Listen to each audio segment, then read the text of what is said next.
Hi friends, ఈరోజు మన supreme court ప్రధాన న్యాయమూర్తి జస్టిస్ బిఆర్ గవాయ్ గారి మీద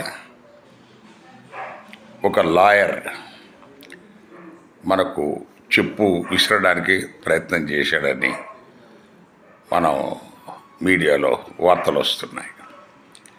ఇది చాలా దుర్మార్గమైన చర్య. ఆయన బయటికి పోతూ అరుస్తూ సనాతన ధర్మం మీద ఎవరైనా దాడి చేస్తే మేము సహించమని, ఈ సనాతన ధర్మం అని చెప్పేసి పాలనలో రాజ్య పరిపాలన చేస్తున్న చాలామంది అదే మాట వాడుతున్నారు. సనాతన ధర్మం ఈ సనాతన ధర్మం అనేది భారత రాజ్యాంగానికి విరుద్ధం.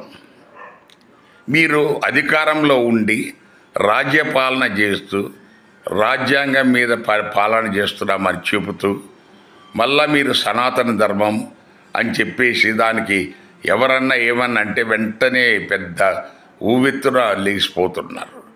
ఆ మధ్య ఉదయ్ స్టాలిన్ అతనేదో అన్నాడని అతని మీద కేసులు పెట్టారు. ఈరోజు జస్టిస్ గవాయ్ గారు మొన్న ఒక పిటిషన్ విచారణ సందర్భంగా ఆ ఖజురాహో టెంపుల్లో ఏదో విష్ణుమూర్తి తల మొఘళ్ళ కాలంలో కొట్టేస్తే ఇప్పుడు మెలకు వచ్చింది వీళ్ళకు మూర్ఖులకు. ఇప్పుడు మొఘళ్ళ కాలం అనేది ఎప్పుడు?